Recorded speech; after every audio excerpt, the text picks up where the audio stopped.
Good afternoon, everyone. My name is Reginald Jackson, and it's my pleasure to welcome you all here today for the CJS Alumni panel with some esteemed guests.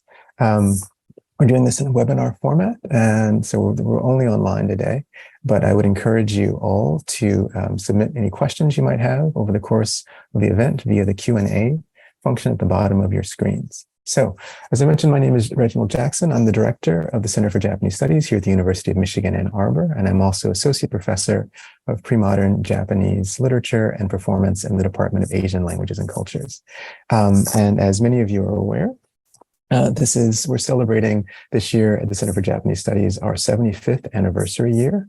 And as part of that, we're having all kinds of programming. So from film series to co-sponsoring feminist art exhibits here on campus, to kind of educational outreach projects and so on and so forth. But as we're closing out the academic year, hallelujah, we are also trying to think more about how to kind of think critically about the legacy of CJS, which is one of the themes of this year's programming. So obviously we want to celebrate and think I think fondly for many of us on our time, at the University of Michigan, but also want to understand and acknowledge the ways in which, throughout from wartime, the kind of origins of Japanese studies, and after that, throughout the Cold War and even to today, that legacy also has its shadows as well. And so I wanted to invite some different scholars who've had connections to the University of Michigan and CJS in particular over their careers to kind of think with me, to be in conversation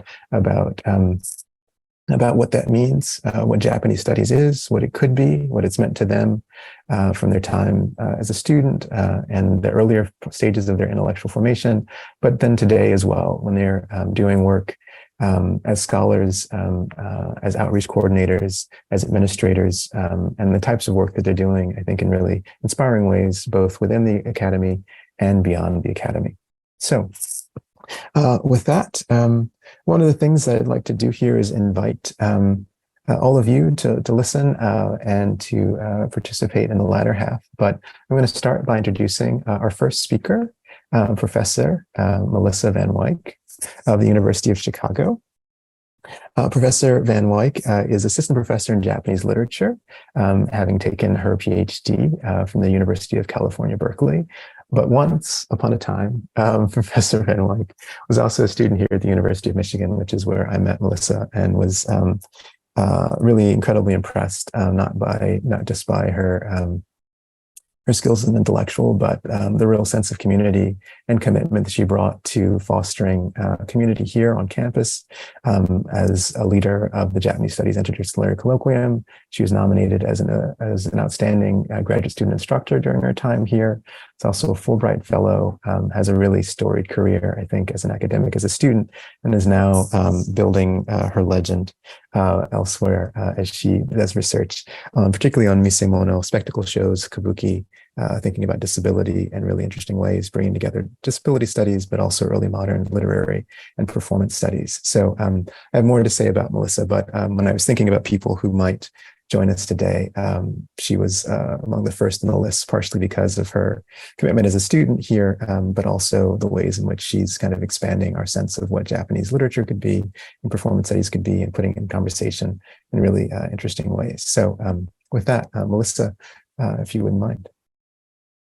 Thank you so much for that very kind introduction. Also, thank you, Professor Jackson, Yuri, everyone at CJS, for organizing this event, for inviting me to join the roundtable today. It's been a really wonderful opportunity, both to reminisce and think about my long time at CJS and at University of Michigan. But I'm also grateful just to be a part of marking its 75th anniversary, reflecting a bit on the field, and also kind of looking toward its future a little bit. As Professor Jackson already introduced, I started my MA at the University of Michigan, did 2 to 3 years in the MA program, and then started straight into my PhD, initially at the University of Michigan before moving to Berkeley in 2017. After finishing my dissertation there at Berkeley, I then moved into my current position at the University of Chicago. Since then, I've been really invested in teaching classes that think critically about certain categories in pre-modern Japan, and also really building syllabi that sort of integrate performance studies and Japanese pre-modern literature. These have included a class I did on sense and sensation, so thinking about the sensorium and affect in pre-modern Japan, true crime and infamy in early modern Japan, which comes out of my second project. This quarter, I'm also teaching a course titled Reorienting Performance Studies, which introduces East Asian performance methods and theories to undergraduate and graduate students in theater performance studies. So really trying to build more meaningful conversations between Japanese performance studies and theater and performance studies.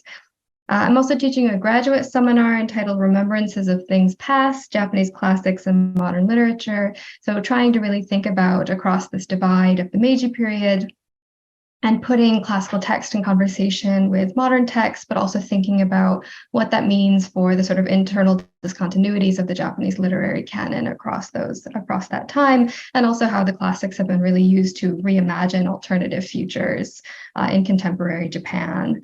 I'm also looking forward to finally teaching classical Japanese next year, a reading course in Japanese theatrical materials. So lots of really exciting things happening on the teaching front. I'm also currently deep in revisions on my book manuscript, which maybe we'll have a chance to talk a little bit more about at some point. But I'm also working on articles on the relationship between late Edo misemono and spectacle shows about the body. So I'm thinking here of things like ikiningyo, spectacles of disability, also medical models, and how those were sort of suppressed by the government, removed from misemono stages, but really moved then onto the pages of early illustrated newspapers in Meiji, and their sort of visual dynamics and sensationalizing the body. So really thinking about the sort of intermedial network that's happening in that moment around spectacle and the body and disability. I'm also working on another second project, which is slightly less defined, but is loosely looking at the use of stage properties or sort of MacGuffin objects in court and proto-detective plays in kabuki. So thinking about how those things come to function and sort of early origins of things like detective fiction and how they sort of interrogate the stage object.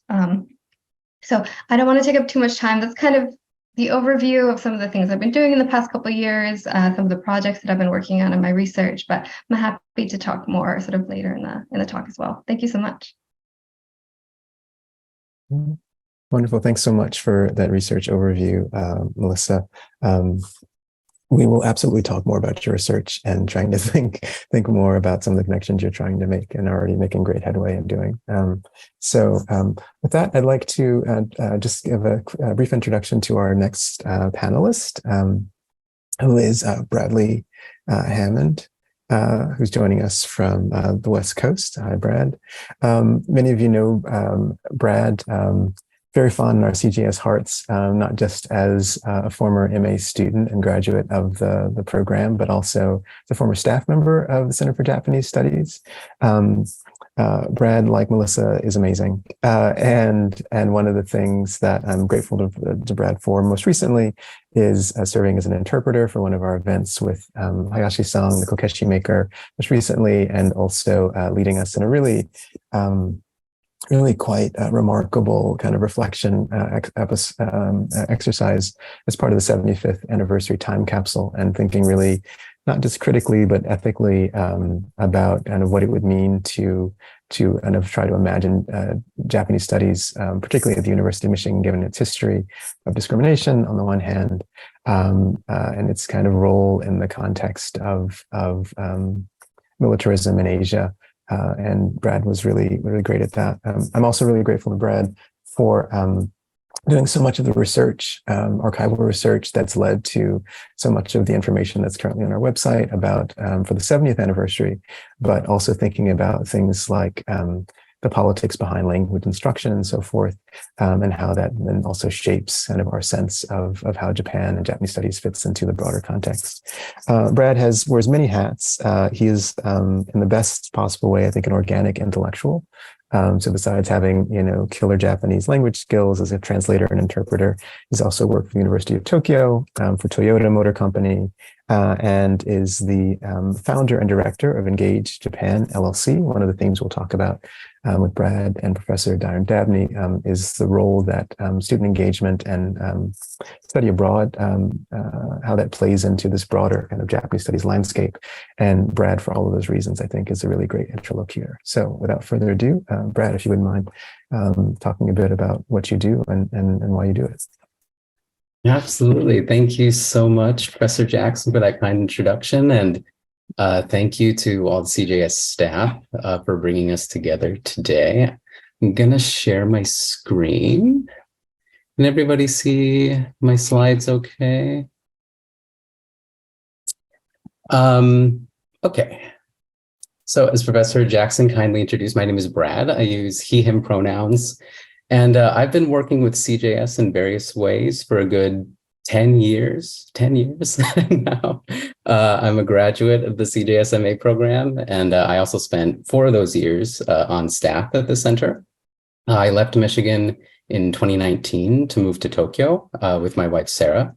And since then, I've split my time between working at the University of Tokyo and also having my own consulting and translation business. And that's what I continue to do from here. I'm coming to you from just south of Los Angeles, where we moved from Tokyo just under a year ago. So with my time today, I thought I'd introduce one of the projects that I'm involved with, which is some research and writing work that I do as part of a small community school in my old neighborhood in Tokyo. So the name of the neighborhood is Tsukishima, and the school is called the Tsukishima Nagaya School, which is what you are seeing here. So Tsukishima is part of a chain of islands in Tokyo Bay that was created around the turn of the 19th century.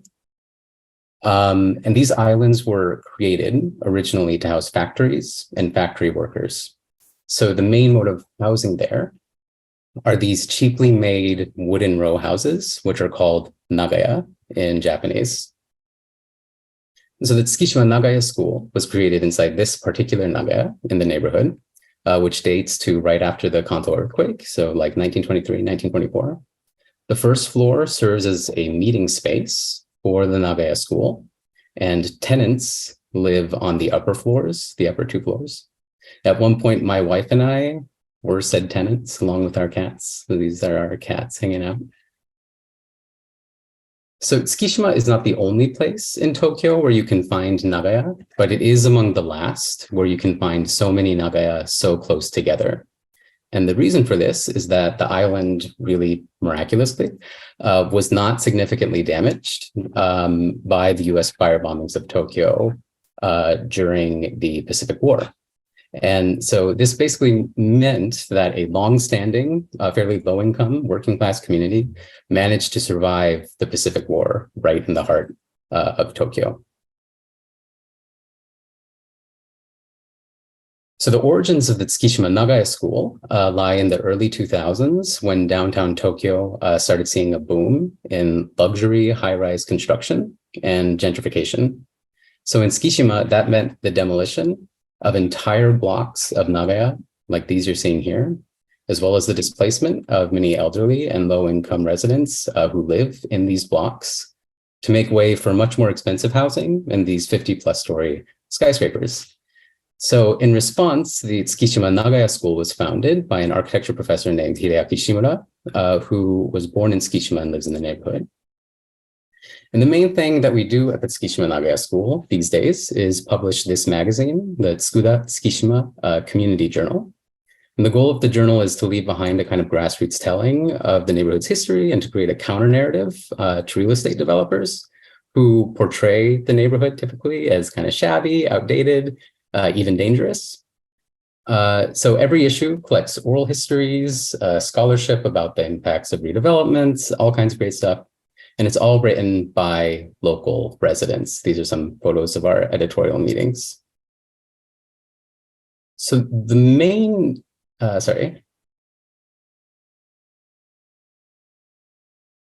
So I joined up with the magazine in 2021, and I write a column for it about histories of redevelopment and gentrification in the United States. So what you're looking at here is a shot of my first article, which was about I-375 in Detroit, which, as some of you may know, drove out one of the city's largest Black neighborhoods in the early 1960s. I'm talking about Black Bottom and Paradise Valley. In January, I published this piece about displacement in downtown Santa Ana, California, which is a majority Latinx city in Orange County. And at the moment, I'm working on an article that's coming out in July about downtown Los Angeles and about Little Tokyo in particular, because that neighborhood too, going back to the concentration camps during the war, has a long history of repeated displacement as well as community resistance. So aside from that kind of writing, since moving back to California, I've taken on a role helping our Nagoya school build partnerships with these same neighborhoods that I've been writing about for the magazine.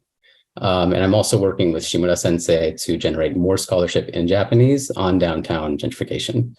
So Shimura Sensei was actually in town here last month, so I got to connect him with Professor Erwaldo Gonzalez here, who teaches at Cal State Fullerton and studies gentrification in Santa Ana.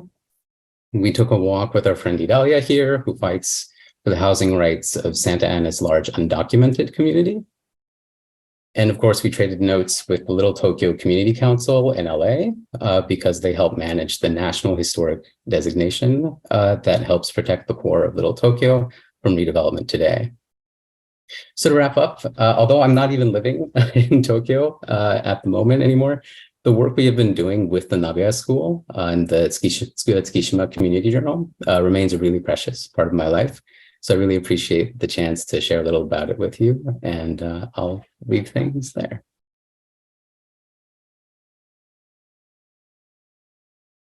Great. Thank you so much for that, Brad. I look forward to talking more about that shortly. Last but not least, I'd like to welcome Professor Dyron Dabney to the virtual stage. Professor Dabney is Associate Professor jointly in the Politics Department and the Japanese Studies Program at Earlham College in Richmond, Indiana.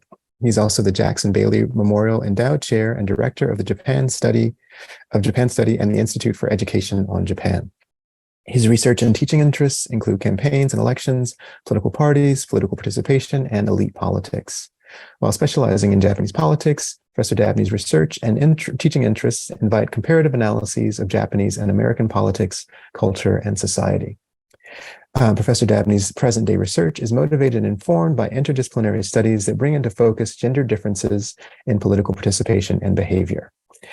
Dabney holds a PhD in comparative politics from the University of Michigan, Ann Arbor, which is part of the reason he is here. And he is a network for the future cohort II Scholar of the Maureen and Mike Mansfield Foundation, a former board of directors member of Asia Network, and a regular guest faculty and lecturer at Waseda University in Tokyo. Professor Dabney is also a member of the board of trustees of the Society of Japanese Studies. Recently, he was elected as the director of the Speakers Bureau program for Asia Network, and he serves as a member of the Asia Network Engaging Blackness in Asian Studies Advisory Group. And I was really pleased to meet Dyron through the Asia Network and their work. I just came back from a really amazing conference that they held, and I'm really grateful to him for pivoting from his research into Japanese politics to think more broadly about not just the demographics of elections, but also the types of students and professors that are able to access Japan and kind of to be able to not just visit, but also learn from these different cultures at the level of kind of the ground game, and not just this kind of more abstract kind of notion of learning Japanese and so forth, but really trying to really expand the field in very literal terms. So I'm really grateful to his work in that regard. And I'd love to have you, Professor Dabney, say more about the great work that you're doing in this regard. Thank you so much, Professor Jackson, for that wonderful introduction. You pretty much have given the audience a snapshot of what I will be talking about today. I'd like to thank all of you all who have decided to take your afternoon to participate in this CJS anniversary program. I think I can best describe my 21 years in higher education as expanding the base of curiosity and access to Japan. As Reggie mentioned, he and I were both on a panel at the Asia Network Conference held in Columbus, Ohio last week, and he's being particularly modest. He was a keynote speaker for this event, in which he delivered a really robust presentation that everyone walked away with all kinds of insight, as well as things to think about as we look at engaging Asia and Blackness, or Blackness in Asia, which we are working on collectively to build through Asia Network. I was at Albion College. Albion, Michigan is just 50 minutes away from Ann Arbor, and I did 14 years at Albion College in the Department of Politics before taking on my position at Earlham College, now in my 7th year. It's another consortial college, a part of the Great Lakes Colleges Association.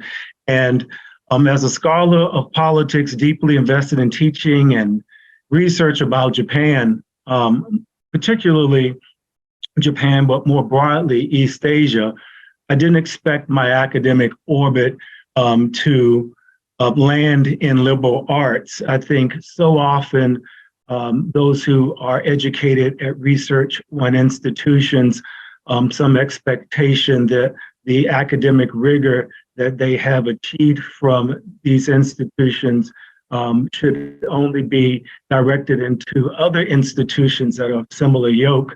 But I think the heart and soul for me is a family of educators in K through 12. So teaching was in my blood, perhaps more than research, though I was, quite equally interested in the research aspect of things.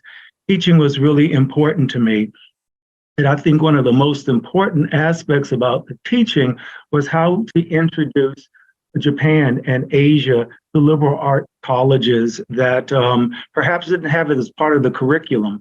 When I was at Albion, I entered a department that was largely focused on American politics, public policy, and very Europe-centric.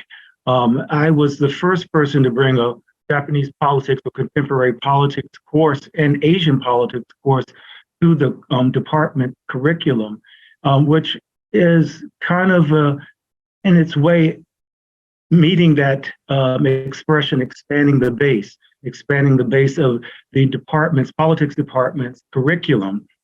But equally, I was invested in expanding the base abroad, to the larger campus. And that really meant deeply trying to advance Japanese studies or Asian studies on campus.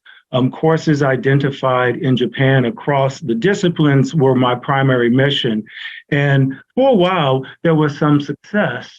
A critical mass of courses was being offered in Japanese politics and economics and ceramics and history and, of course, language, yet it was all too difficult to sustain, largely because the transience of faculty, that is, those taking positions elsewhere, but the inability to sustain the funding in some of these up-and-coming areas that we wanted to attract faculty but didn't have the resources in the discipline. So it really was about expanding the base at each academy that I was interested in this case, Albion College. And I must say that coming from a place like the University of Michigan, that of course has a wonderful home called the Center for Japanese Studies, is something that you really miss when you're at a small liberal arts college without having anything that sort of brings a community together. And so I always found myself frequently going to Ann Arbor in order to fill up, so to speak, on all things Japan, frequently through the Center for Japanese Studies, in order to have a greater exposure to a lot of different well-known scholars, but also embedding some of that information or content into my classes, but also in trying to do a similar thing on the campus. When I was in my 8th year at Albion, I decided to be the resident director in 2011, become the resident director for Japan Study. And this is a study abroad program managed at Earlham College at Waseda University.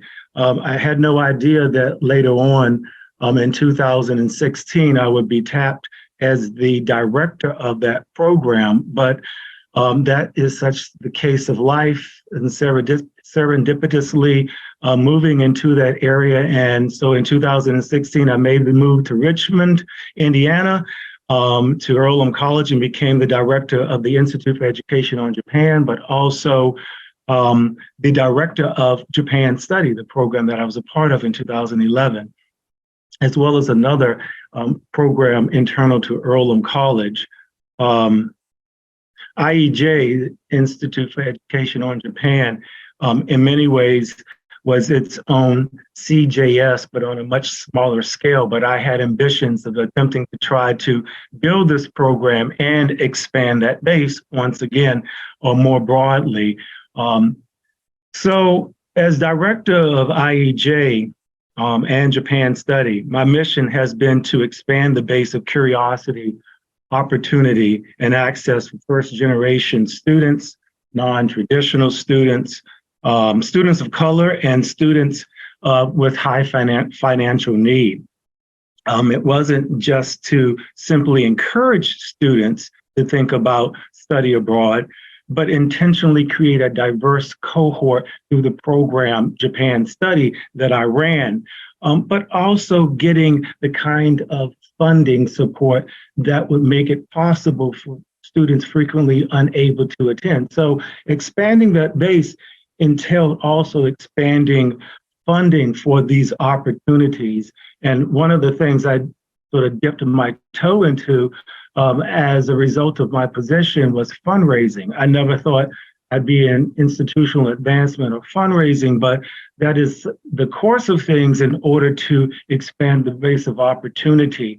And that led to a small campaign that yielded $250,000 in scholarships to support students to study in Japan. And this has been perhaps over the last 4 years that we've been able to get funding from Japan Study alumni to support this effort. This focus is something that I continue to have an interest today, is how do we manage to keep or expand the base of students through our own efforts, not simply by a course that encourages them to become curious about Japan, but equally tapping them on the shoulder and further encouraging them to apply, and then further encouraging them to get the kinds of support that they need that they may not have awareness of that's available to them. So as an administrator, I think the final area of opportunity and expanding the base for me in my position is an observation of the lack of folks who are in the profession of study away or international education. When I have attended events that are designed for third-party providers or study abroad programs, and also conferences, I frequently see that there are not a lot of folks in the room who look like me. The field is largely white and largely female, and it's expanding the base of, and getting more males in the area, in the profession, but also folks of color to think about this as a career option if you're wanting to remain in higher education.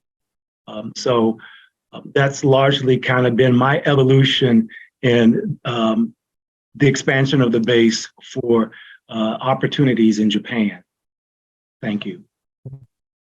Great. Thank you so much, Professor Dabney, for explaining a bit of your trajectory and alerting us to some of these issues. I think that many of us, have been the beneficiaries of kind of different study abroad programs, but haven't been in the roles that you have to really be thinking about logistically, expanding that in terms of both curiosity, but also logistically and demographically, some of the things that you're passionate about. So with that, could I ask all of the panelists to unmute your video, if you wouldn't mind, and we'll kind of transition into the conversation part of the panel. So, as I mentioned at the beginning, as this is the last kind of official event of our kind of this academic year's programming around the 75th anniversary, we're kind of doing a bunch of critical reflection, and I've invited you guys as interlocutors, has had, different types of experiences of doing different types of work, scholarly work and intellectual work that is not necessarily located to one discipline. But I would want to ask, just to help our audience understand too, what led you to CJS or to the University of Michigan in your respective journeys? You've talked about your trajectories a bit. And what did you hope to learn or gain from attending? Whether or not that happened or not is a separate question, but when you were interfacing with this thing called CJS at the University of Michigan, what did you think that you were getting, or what drew you? And feel free to Melissa, you're making the most pained face. So would you like to? No, to I again? just think mine is quite short, but That's great. Yeah. which maybe that helps to go first. No, so I applied. So my undergraduate was in classical studies and Latin, so I applied to both Latin MA programs and Japanese MA programs, and I got in-state tuition at University of Michigan, and that's what brought me to University of Michigan to Japan studies. But yeah, I had been interested in Japan. I had done the JET program prior. And so I was planning on doing a one-year MA, getting all of the language and sort of background that I wasn't able to get in undergrad. And then I was going to try to teach basically K through 12. So that was my real passion. It still really is teaching. And so that's what my goal was. And then I arrived and just loved the environment so much, loved the community, loved the teaching. So much that I decided to change my plans and stay for a second year and do a PhD. And yeah, so it was a really formative experience for me. Great. Thank you for sharing. Yeah. How about you, Brad? Yeah, I feel Anne is here. I have to shout out Anne Takata. So when I finished undergrad, I was at Florida International University in Miami. And I was working as a work study in the Department of Modern Languages for the Japanese language program. And there on the wall was an announcement for a Japan Studies graduate fellowship at the University of Michigan. By that point, I think I already had an offer from the JET program to go be a CIR in Japan. But I applied for that. I have to shout out Anne because she sent those posters all over the country and made it all the way to Miami. I never would have known to apply for it if I had not seen the physical poster in the office. So I ended up getting it, and I decided, if I had this chance, to get paid to get a master's degree, that I ought to take it. In terms of what I wanted to gain, I really just wanted a job at the end of it. I think is basically the only kind of mentality I had, to be honest. I, like Dyron, come from, my mom's a K through 12 teacher. But it's kind of funny to say, but even like into undergrad, when I started undergrad, I sort of had this understanding that I thought that like university professors were just the same as like K-12 teachers. It's like the same profession is sort of what I thought in my head. So I never conceived of it as like a separate kind of profession. And I think that kind of mentality stayed with me, such that even when I was in the CJS MA program, I was like, not necessarily like shooting to become an academic, but sort of had this mentality of, I'll get a higher degree, which will, make me more employable, hopefully somewhere, somehow, I think is the most honest answer I can give. Yeah. Yeah, no, I appreciate the candor, and nothing wrong with being employed or wanting to be employed. So a lot of teachers, yeah. Dyron, how about you? Sure, I'd just like to add to Brad's point, K through 12 educators, I think there's a special place in heaven for them above college professors in any way because of all of the things that they're responsible for that we get to bypass in our level. But my entry to University of Michigan and CJS was largely looking for a PhD program in politics. I did my homework a year in advance. I took a gap year, if you want to call it that. Not really, I graduated, but I was taking the year really to do my homework on which institution I really wanted to go to. There were only three. Michigan was at the top. And of course, Michigan at the time was #1 in politics department. And so that was clearly part of my design and my interest of going to a branded institution with a branded or reputable department.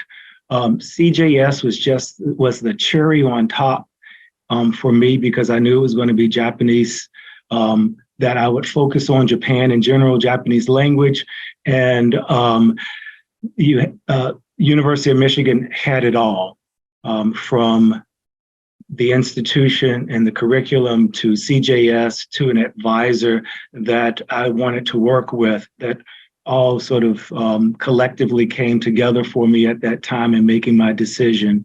And to be quite honest, as with Melissa, I got the best financial package from Rackham, really supported this opportunity for me to pursue higher education in a way that other institutions could not.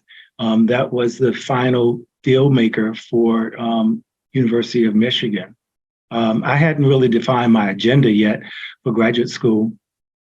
For my studies at Michigan, but I knew that I wanted to do something deeply connected to Japan, and CJS provided that really good base of knowledge to explore the many different ways I could pursue this through the engagement with all kinds of visiting faculty and the like. I have a lot more to say about that, but maybe at some other point in which you ask us some other questions, I'll dig deeper into that. Yeah, no, thank you for that. And no, I'm thinking now more about just the logistics of funding and fundraising and what it means. I've been thinking more recently about the more problematic history of Japanese studies, but the fact of that friendly relationship with the U.S. and the kind of manufacturing boom and the kind of purchasing power and all those things and all that work that was done, particularly through the 80s and early 90s, that makes it possible for so many of us, still to be able to have those kinds of opportunities and to be able to fund students through endowments and so on and so forth. So I don't, ever want to poo-poo that as not being, so crucial to kind of access these questions of access. But well, as we move forward, then I was wondering if you could reflect potentially on some of the people, but I was thinking more about like what skills or relationships or lessons seem to have been the most kind of beneficial from that time.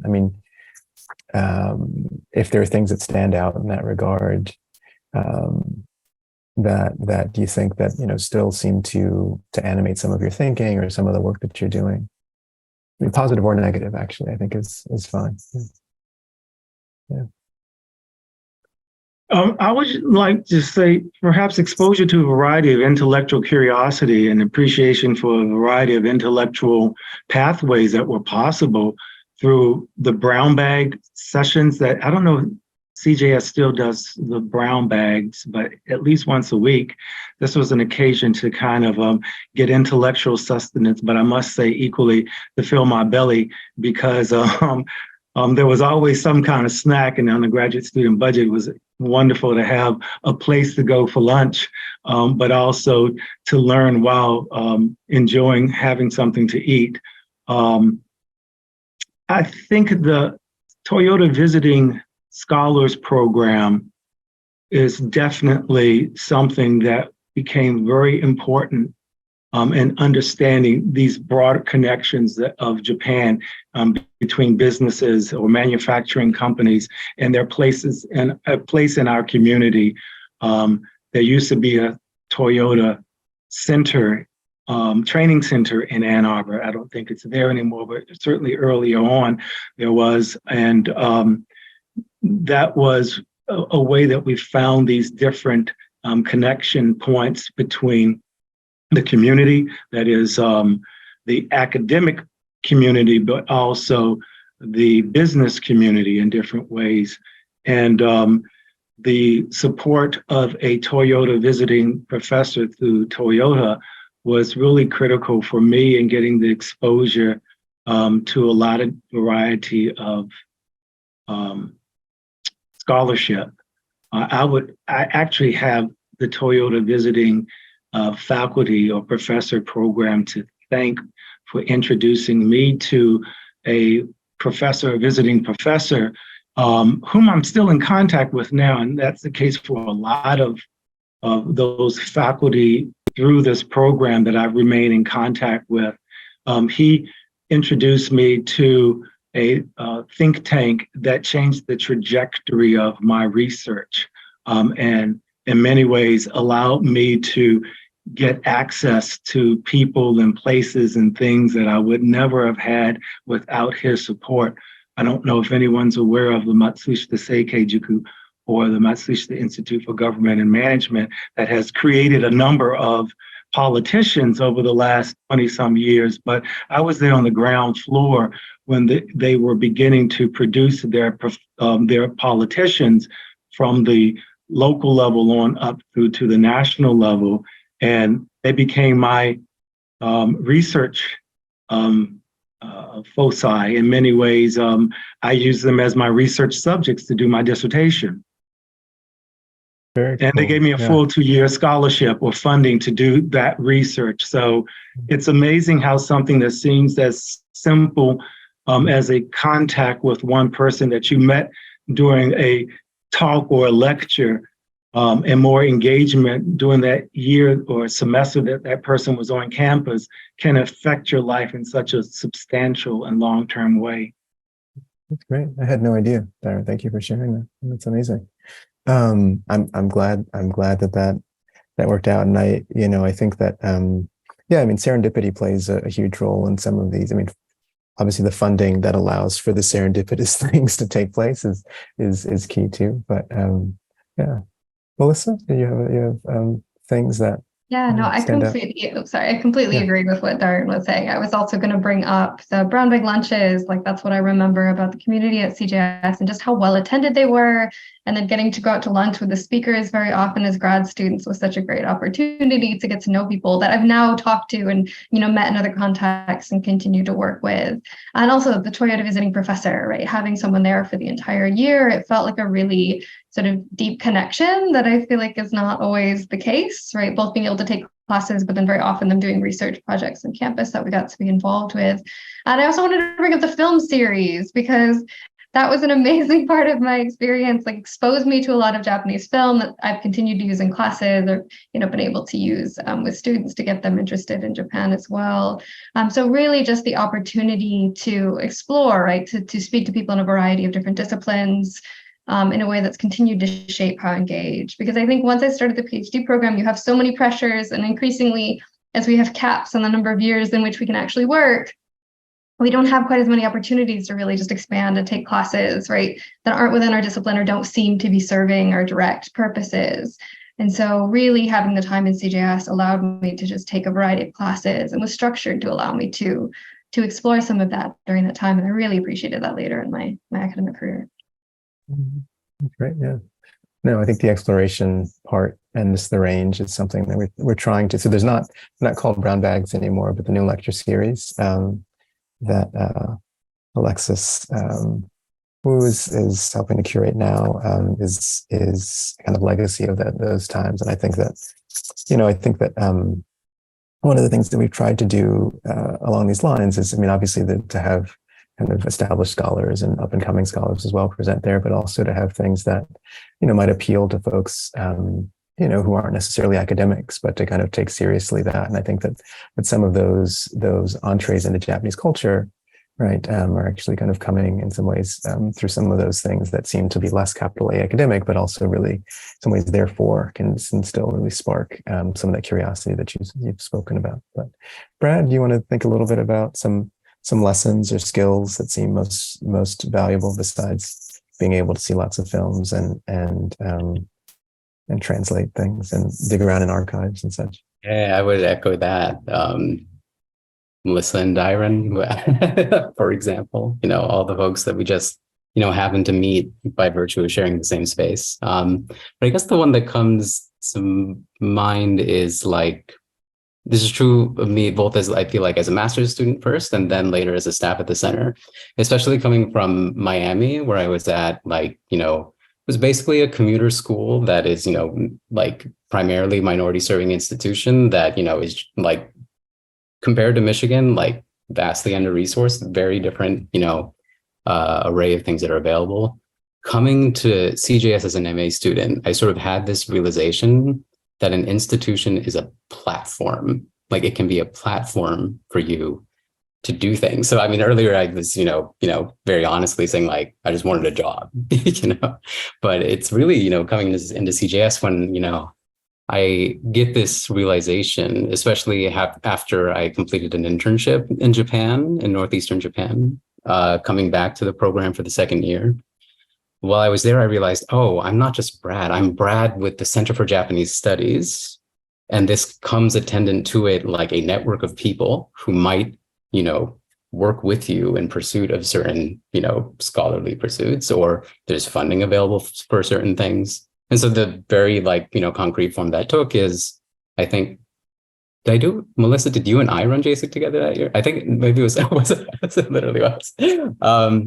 And so we hosted through JASIC, the grad student organization for the Japanese study students, brought in speakers via Zoom, from Ishinomaki, talking about, different things that their community organizations were doing in the earthquake, tsunami kind of disaster area. And sort of, just kind of that basic, realization that, oh, these are resources here. I could use them. There are people who are willing, to support, and that you can just talk to people. You can go up to someone who works at a community organization, and, propose ideas and work together to get funding and things like that. And that's an insight that for me continued throughout my time at CJS. And it's now that I do a lot more work with community organizing institutions, it's the same thing. So I have to, give credit to CJS for helping me realize that to begin with. Yeah. That's interesting. I had no idea that the kind of Ishinomaki stuff was connected to the Japanese Studies and Interdisciplinary Colloquium. And I certainly didn't know that you guys were co-leading twinsies. That's great as well. I mean, I really appreciate, Brad, what you're saying about thinking about institution as a platform, and not just as a responsibility to have as a representative of a certain institution, but I think that partially because of COVID, partially because of the relentless corporatization of education, particularly at the university level. Many folks either are kind of in complete mercenary mode, or really kind of, I think, maybe idealistically or naively kind of invested in the sense of what it means to be a capital P professor or a kind of knowledge worker, or whatever we want to call it.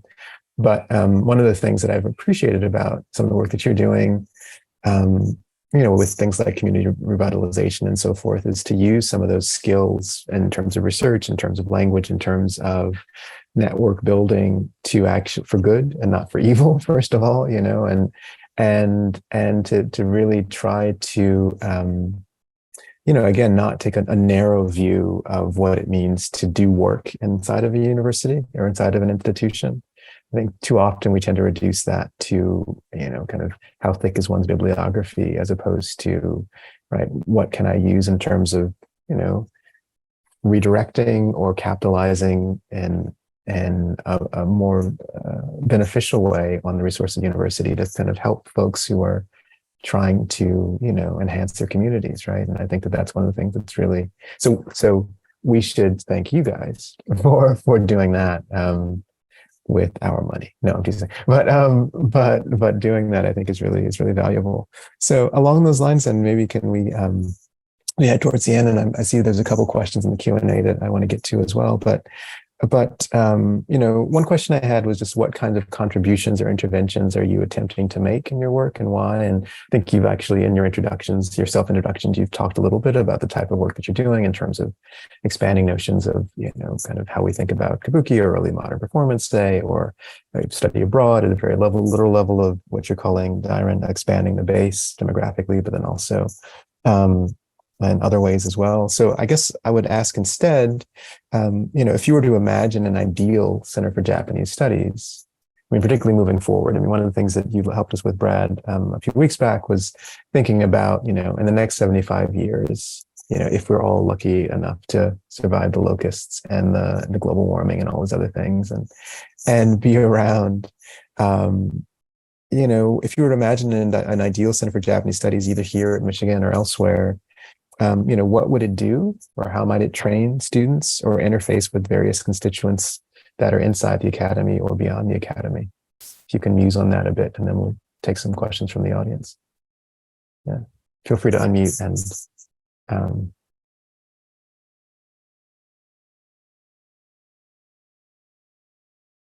May I?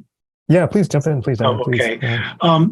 Really interesting, but also difficult questions, since CJS does such an amazing job. And please continue to do what you do, because you do it well. I think all the staff. Yeah. Well, yes.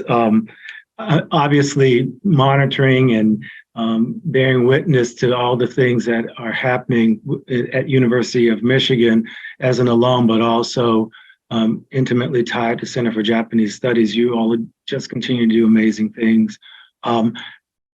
Being that I'm in the liberal arts, one of the things that I've often thought about was how possibly CJS could expand its outreach to liberal arts in a way that can encourage, if not promote, Japanese studies on campuses that may not have such opportunities. I don't know if it necessarily has to be in helping them establish centers there, but certainly getting students and faculty access in many ways that you might have something that is a Toyota visiting professorship, that there might be something similar for a liberal arts faculty member to have an opportunity to come to University of Michigan at your center to engage across communities in a way that they clearly don't have that opportunity on their own campuses. In many ways, they are on islands unto themselves.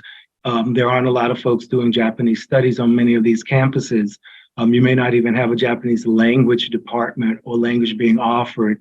And this is just another way of creating contact and context for these faculty that can bring things back to their home institutions, perhaps expand the base in the curriculum, be it something that they teach themselves in their own or include in their course, might be one thing that I would say could be useful in how CJS could move forward.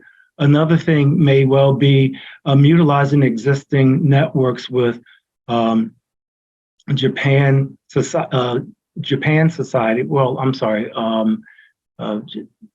We have Japan America Society of Indiana, you have it of Michigan, you have it in Ohio. There are all these Japan America Society operations throughout the US that could probably really use CJS's support and skill set. They do wonderful things on their own, but perhaps some partnering might be very good. No, that's great. Those are great ideas, Dyron. And, we do have planned, at least tentatively, a kind of symposium for the scholars, kind of Midwestern scholars or scholars from Midwestern universities and colleges as part of our kind of 75th stuff, but also be aware of the affiliate program and the Asia Library Travel Grant Program, which we can talk about off cameras more, but no, I like the idea. I mean, we do outreach, but it's usually kind of K through 12, but we haven't thought as much about kind of how that might play in terms of, for instance, kind of larger R1 to liberal arts kind of college faculty. So that's a really great idea, and I'm down to try to kind of explore that for sure. Yeah. Other thoughts? And then we can take a couple of questions maybe from the audience. Bradley, do you have, or Melissa, I'm sorry, did you want to say, I'm sorry. Yeah, go. Oh, no, I was just, I don't have anything nearly as concrete as Dyron. I think all of those are amazing ideas. I think what's been weighing a lot on my mind is the status of MA students and how to best support MA students, because so many of the pressures that are being put on PhDs, right, to finish earlier, to come in with more specialty and experience, right, is driving people into MA programs and sort of outsourcing that labor. But then how are we actually supporting MA students, right, and achieving the goals that they want to achieve, and right, really making sure that if we're accepting them in an MA program, we're giving them the skills and support that they need, right, to go on to the next level, whether that's in academic program or right into work, like the field, or into other sort of job opportunities. Because again, LTAC and the PhD is a really important conversation to have that's not happening enough everywhere, but also at the MA level, I think that's where a lot of those pressures get expressed. Right, and where we do a lot of that work, right, of really trying to bridge this conversation between academia and right the field. So how do we facilitate that at an MA level and make sure that we're supporting students, right, in an ethical way, given right the number of MA students that we have. So just very briefly, that's something that's been a lot on my mind. No, thank you for that, and indeed, I think that I'm grateful to, and Takata and Jillian Locke and Dohi Morsman and folks that are working, particularly in addition to the DGS and other folks that are working on trying to kind of make sure folks have funding, since it's there's that part of it too, in addition to the kind of questions of skills as those continue to change. And one of the nice things that is changing, I think, is that folks aren't just here coming to the program to be professors. I mean, there's a much broader array of, just frankly, a wider imagination about kind of how Japanese studies might play into other career choices. And I think that a lot of the work there has to do with, convincing professors that that's valid, and, kind of for us to learn new tricks in order to kind of support students in those ways, as opposed to just kind of taking round pegs and trying to kind of beat them into square holes when there aren't, jobs and so forth. So I really appreciate that attention to student well-being in that regard. That's good.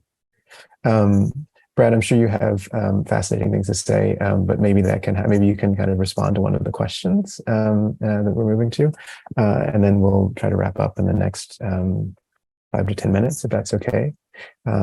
So I'll read this. I think you've seen this. So one is actually a comment starting.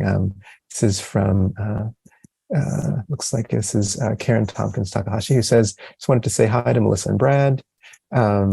So great to see your faces and hear what you've been up to. Killing it. Love, Karen Tompkins. So that's just, the love is palpable here. So I just wanted to share that. Allison Alexi says that you're all very smart and you keep making her laugh with your honesty. So she appreciates that. But she also says that you can feel free to ignore this if it's too personal, but she wonders, is there anything you would have liked to have done differently? Or another opportunity that you would like to have had, presumably when you were at CJS, in addition to, so you've talked about, you guys have waxed poetic about the various resources that you were able to take advantage of, but as you're musing on your rocking chairs about things, are there things that it's like, oh, I wish it could have been like this, or this could have had this opportunity? And if not, that's also fine, but.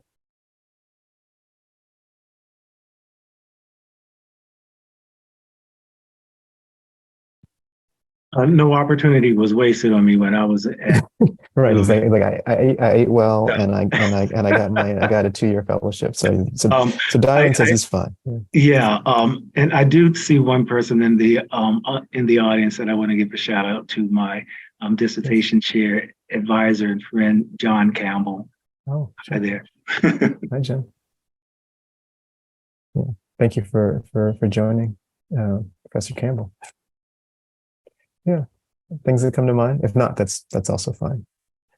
The next question actually follows from this in some ways. besides giving reparations to all of the Japanese language teachers during World War II, that, you know, Japanese American folks, that can work on that too. So any CJS executive committee or members or faculty, as we think about our, you know, kind of financial priorities, we might consider that one, since their work was absolutely essential. Before they were essential workers, they were essential workers, right? Well, the last question that we have in the chat, in the Q&A, is from Kevin Carr, who says, what have been the biggest pain points you've encountered on your career path into and through Japanese studies? I'm especially interested in hearing how CJS could be more inclusive and creative. So if you have ideas. Yeah, Brad, you unmuted very quickly. Yeah, please go ahead. Hi, Kevin. This question makes me think of like a little story, short little story. Basically, it reminds me of this faculty advisory board I once sat in on at a university. I won't say where or with whom. It was closed to the public, but there were a lot of elite academics there. And the people who were asking their advice were also pretty high up. And there were many people from Japanese studies there, from American Japanese studies there. And there was a breakout session in which the faculty were basically given a question to discuss among themselves. And the question was, what can the university do to be a better service to society? And I'll never forget that one of the Japanese studies faculty, who's a very famous person in Japanese studies, you would know their name. This person blurted out immediately that is not the university's job. It is not the university's job to be of service to society. Universities are supposed to teach students, and they're supposed to do research. Their job is not to serve society. So I think that kind of experience for me, hearing that's not everybody in Japanese studies. I don't want to paint like that's everybody. That's an extreme point of view.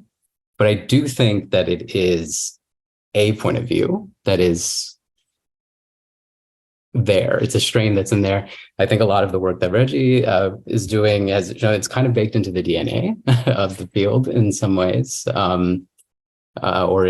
kind of like the line of folks who would, defend kind of, what they kind of perceive as the Platonic ideal of the field, maybe. But I sort of think of myself when I, come to Japanese studies institutions and sort of basically will point at students, say from Detroit who are interested in Japan and are seeking, topics that are not just about Japan, but also speak to their personal, experiences, like a human living through capitalism, basically through late stage capitalism. That I kind of, yeah, Kevin, exactly. It's all you, man. Sorry, I don't know if everybody can see the Q&A, but Kevin's joking. That I think is, if I see my work is making any intervention, or I would hope that any intervention is making, would be to, in response to that pain that I feel when I hear that kind of, sentiment articulated. Because I mean, it's not to make it even just about Japanese studies. We're in the middle of a moral panic in all of US higher education that basically takes that tact. So I hope that those of us in Japanese studies who feel otherwise, might make common cause with other folks in academia and beyond to envision another path. Yeah, shall we say? Yeah, might be worth rethinking that. Yeah. No, thank you. That's really helpful. And it's and Brad's and that's why no PhD right now. It's like that one sense of moral clarity in that meeting. Yeah. Fair enough.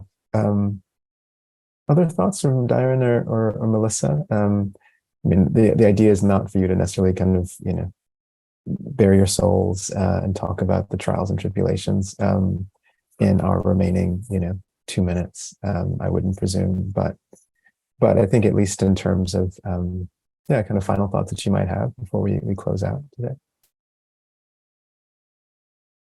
I think that you would hope for at this stage, yeah. Well, it's been 21 years in the academy, so I think I've learned a few things. And I've had an opportunity for introspection as well. Reggie, one of the things you and I are working on is we're part of the Asia Network group that's in engaging Blackness in Asia. And it really is an opportunity for all of us to explore the important contributions that scholars of color are making to the field and expanding it and challenging it. But, and I wouldn't say this is a pain point of anything, but there certainly is an opportunity for there to be some recognition of what authenticity in the academy is when we think about who owns particular areas. And if we're looking at Asia in particular, it's often identified more so with particular demographics than others, but acknowledging the contributions that folks of color, the contributions that maybe LGBTQ folks are making, the contributions that you're finding in folks who are first generation, who are in the field, who have very different perspectives that expand the understanding of culture and society in ways that you typically wouldn't get otherwise.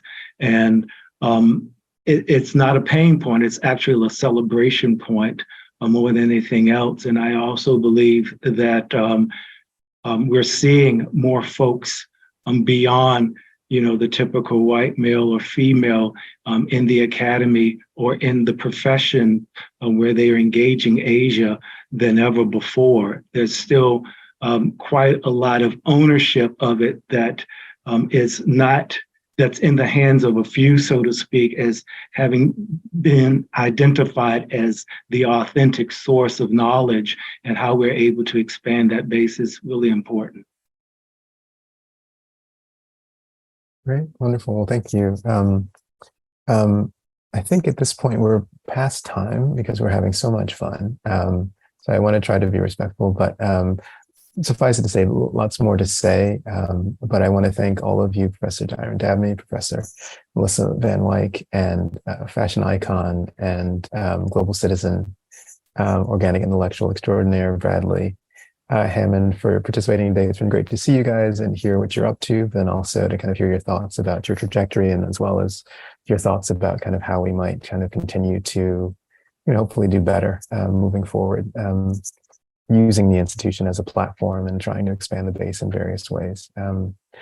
So thank you all. Thank you all. I want to thank the CJS staff, Alexis and Jillian and Yudi, for making all of this possible on a daily basis. Always really appreciative for all of you guys that showed up today. And I see that you and Sharif, that you posed a question. We're trying to support MA students so as best we can, and I'm happy to talk in more detail about that later. But thank you, everybody. Thank you, everyone, for taking time out of your busy schedules amidst all kinds of different responsibilities to be here for this. I think it's a really wonderful way to close out our programming for the 75th anniversary of academic year, and proud to be affiliated with the same institution that you guys have been affiliated with. There's lots to not be proud of often, in the academic settings, but I think the work that you guys are doing is really quite inspiring in lots of different ways. And so, and I encourage all the people on that are attending today to check out your research and the different causes that you're working for, and the different organizations that you're working with, and and hopefully can continue to amplify that. So thank you all so much. Thank you to audience members, and please take care of yourselves. Thank you. Have a good afternoon.